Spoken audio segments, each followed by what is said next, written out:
G'day boys, Mr. Griggs here, taking you through your answers for SAC 2, the Memory and Learning SAC. So you can see in front of me, we've got the answers for the multiple choice questions there.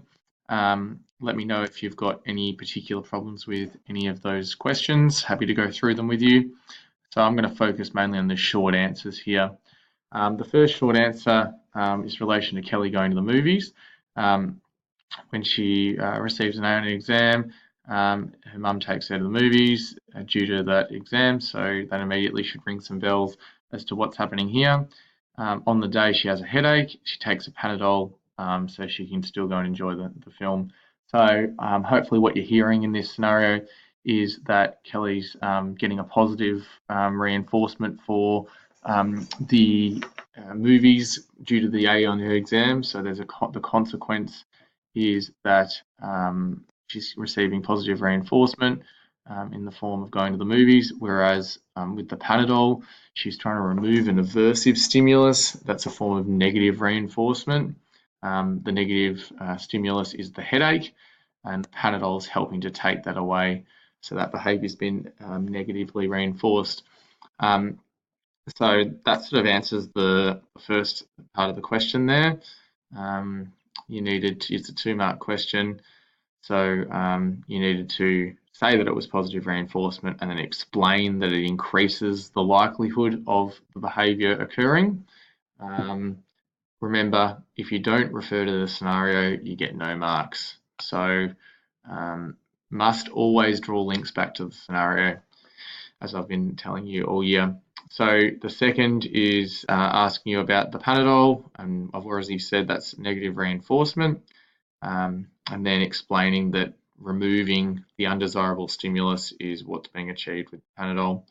Once again, you must refer to the scenario. So 1 mark for the negative reinforcement, 1 mark for the Panadol, explaining the Panadol is removing the undesirable stimulus of the headache.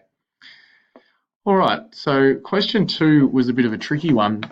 The thing about it was that I haven't put down a guaranteed answer here or a really solid answer because there's so many different ways that you could show it.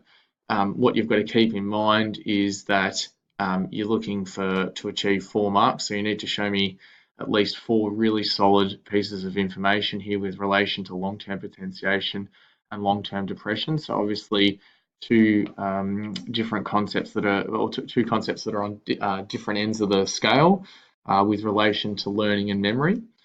So I've got a couple of different marks down here, but really ultimately you needed to show understanding of long-term potentiation and long-term depression through a diagram.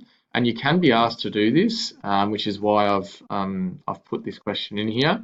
It's a little bit out there, but ultimately it's about you guys showing your understanding in a slightly different form. That could have still included majority of it being writing, but you wouldn't get your full marks unless you had some type of visual, because you've been asked here to use a diagram with annotations. So just writing down an answer in this box isn't going to cut it in terms of getting your full marks, because you're not doing what you're asked to do. So you guys can have a read through those different areas there that I've referred to with relation to the marks. Question 3, using an example of each, explain the difference between explicit and implicit memories. We spoke about this at length in class. Implicit memories requiring little to no conscious effort to recall. Explicit memories requiring more so of a conscious effort to recall. So, and I've spoken at length about the difficulty in categorizing one or the other, but remembering that VC psychology, we need to make sure that we're differentiating between these two concepts like it is black and white, and not acknowledging that grey area in between. So 1 mark for the difference between the two, which I've already spoken about, and then one mark for an example of each. So it says using an example. which means that you really need to be using that example to get your 2 marks. The example, I'm not sure whether I've put an example here. It really could have been anything, something to do with an implicit memory, like I've gone through in class with relation to riding a bike. That's the one that I've tended to use a lot. Opening a door, anything relating to procedural memories, and then the explicit memories. So I've also referred to this procedural aspect for the first time, or anything to do with your semantic or episodic memory. So, remembering, the President of the United States, things like that would fall into that category there. So that was actually, in terms of explicit and implicit memories, that was actually a pretty easy question. Certainly could have gone a lot harder on that question. Next question here, question 4, with relation to Jamison. He was in a bad bike accident, sustained a knock to the side of his head. As a result, he cannot seem to remember daily events that he is involved with, or anything that the teachers tell him, including things he sees on the news. Okay, so that's should immediately sort of start to trigger in us that sounds like a type of amnesia. Which type? Well, it sounds like he's unable to make new memories, which would relate to anterograde amnesia. So it's not spelt out for you there. You did need to read a little bit between the lines, but it's not always going to be spelled out for you super clearly. That's the difficulty of doing a VCE subject. If we spelled it out so clearly, it wouldn't be a VCE subject. So the hippocampus is very clearly going to be the one involved there. It's almost like we've given you a scenario similar to HM, so that should have been a pretty easy 1 marker there in terms of the part of the brain most likely to have been damaged. And then talking about the role that this particular part of the brain plays in memory when it's not damaged. So just 1 mark there, and really, once again, a reasonably easy mark there for talking about consolidates, encodes, retrieves, assists with the storage of declarative, explicit, or semantic, or episodic memory. So anything relating to long-term memories, but you needed to be pretty specific there to get your mark.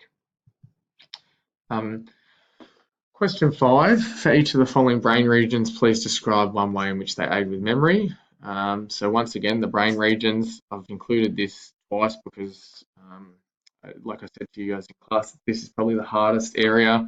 So I wanted to give you an idea of where you were really at with it. It's not worth a lot of marks, but I did want to test you out and see where you're at. So you just needed to give me 1 way in which they aid in memory. So there's a variety of different ways that the amygdala and the cerebellum aid in memory.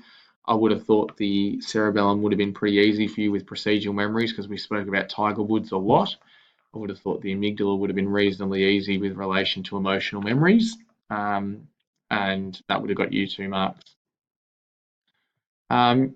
So with relation to Mrs. Briggs, no relation to me whatsoever.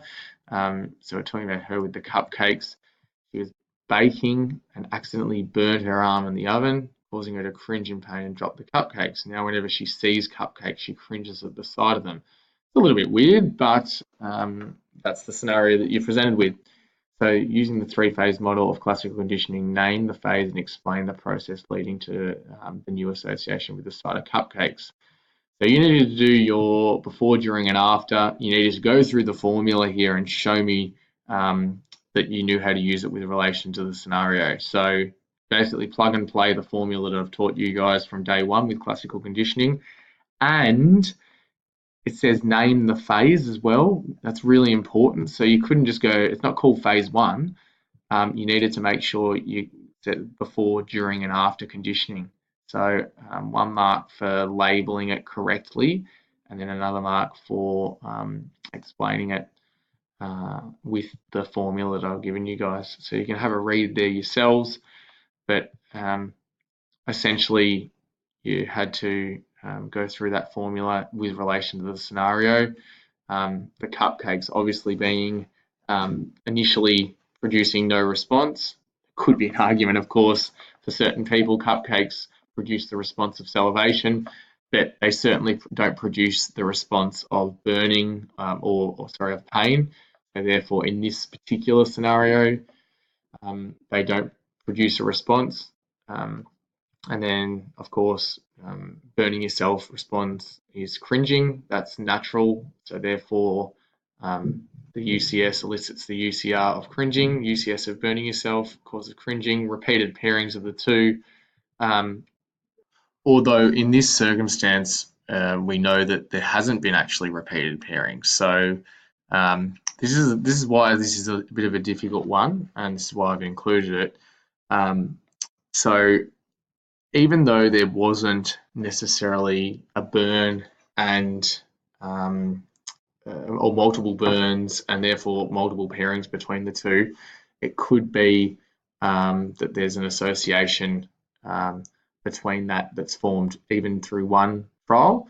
So because that's what the scenario is telling us. It's telling us that there has been an association created, and that's why it's a bit of a curveball. And that's how we assess you to see how well you knew. So even here, you can say normally repeated pairings would occur, although in this scenario it appears that the pairing has been made just through one pairing. So that's fine. It's a bit of a difficult one, but hopefully you could get through that.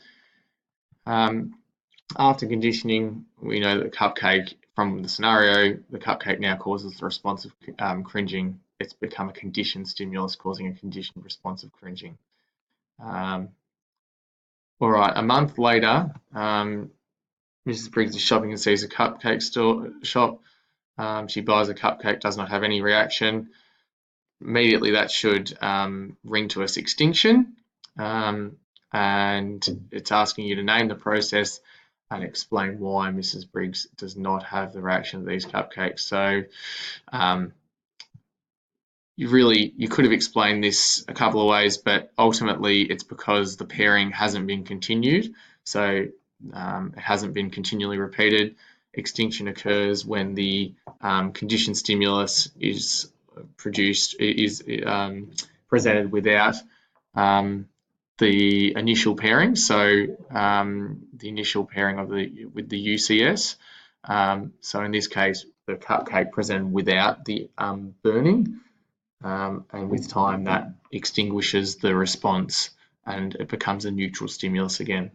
So I've got two alternatives there, but ultimately it was about saying that the cupcake's been presented without the burning, hence the connection between the two has been lost. All right, final question here with relation to Loftus. You've got a lot of data that you could sift through there, and then a slightly longer response. Does the Loftus research study here indicate that memory might be fallible? So that's the first part that you needed to answer, and overwhelmingly, yes, it does. The data supports the research. Give evidence, justify your answer. So then there's 4 marks. You're getting a 1 mark for this first one. And you sort of had to, I guess, you had to guess a little bit as to where the marks are coming from here. But you can see that this isn't going to be worth much more than 1 mark. Give evidence.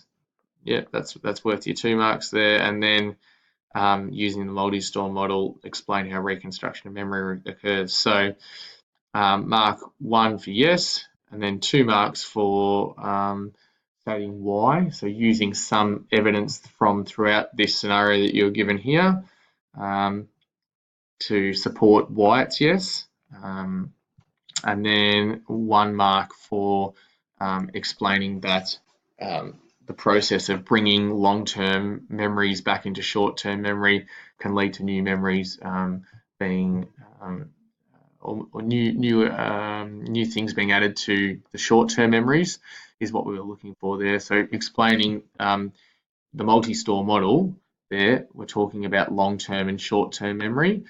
So you just needed to refer to the fact that the multi-store model has a number of different categories of memory.